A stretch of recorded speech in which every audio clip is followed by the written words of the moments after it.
आज सोलापूर येथे राष्ट्रतेज अटल योजना या महत्त्वाकांक्षी योजना ज्या या भागातले आमदार विजय देशमुख मालक आहेत त्यांनी महत्त्वाकांक्षी योजना या ठिकाणी राबवण्याचा प्रयत्न केला होता आणि ते पूर्णत्व येत असताना सर्व पत्रकार बंधूंना एक विनंती केली होती की आपण सुद्धा या ठिकाणी यावं आणि या योजनेचं जे लाभार्थी असतील, जे योजनेचं भव्यता आहे, जे आदरणीय पंतप्रधान मोदीजींची जी संकल्पना होती की प्रत्येकाला एक घर असायला पाहिजे आणि त्यातून आपले आदरणीय लोकप्रिय मुख्यमंत्री फडणवीस साहेबांनी याला पुढाकार घेऊन मालकांच्या प्रयत्नाला त्यांनी पुढाकार घेऊन या योजनेला पूर्णत्व नेण्यासाठी त्यांनी मदत केली आणि आज खरंच आमच्या सर्वांसाठी एक अभिमानाचं गोष्ट आहे की सर्वसामान्यांना जे घर देण्याचं आमचं स्वप्न होतं आणि सर्वसामान्याचं प्रत्येकाचं जे स्वप्न असते की आपलं स्वतःचं घर असलं पाहिजे, या घराच्या माध्यमातून त्यांचे स्वप्न पूर्ती होत आहे आणि मी पत्रकार बंधूंनासुद्धा आपल्यामार्फत लोकांपर्यंत या योजनेची माहिती पोचावं एवढं विनंती करतो आणि मालकांनी जे तळमळीने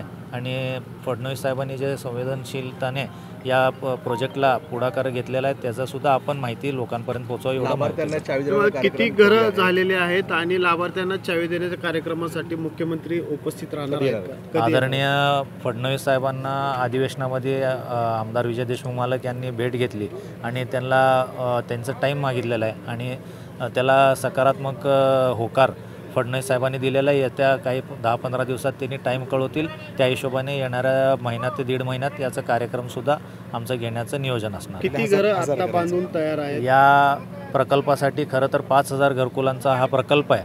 पहिल्या फेजमध्ये 1200 घरांचं आपलं घरं बांधून तयार आहेत. याच सोलापुरात पंतप्रधान नरेंद्र मोदी हे देखील कामगारांच्या घराची चावी देण्यासाठी आले होते. आपण त्यांना इन्व्हाइट केलं का? ती येण्याची शक्यता आहे?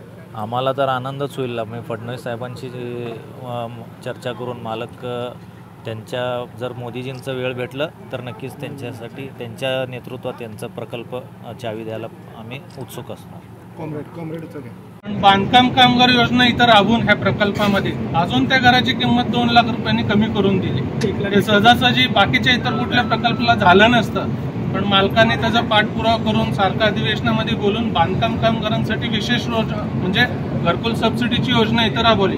म्हणजे जे बांधकाम कामगार आहेत आणि ते सक्रिय आहेत त्यांना इथं घर घेण्यासाठी अतिरिक्त 2 लाख रुपयाची सबसिडी मिळते. म्हणजे 3,71,000 मधून 2 लाखाची परत बांधकाम कामगाराची सबसिडी मिळाली तर बांधकाम कामगारांना हे घर फक्त 1,71,000 रुपयामध्येच भेटतं आणि ते पण त्यांना 6 टप्प्यामध्ये भरायचे आहेत. अशी गडबड नाही की आजच भरा म्हणून.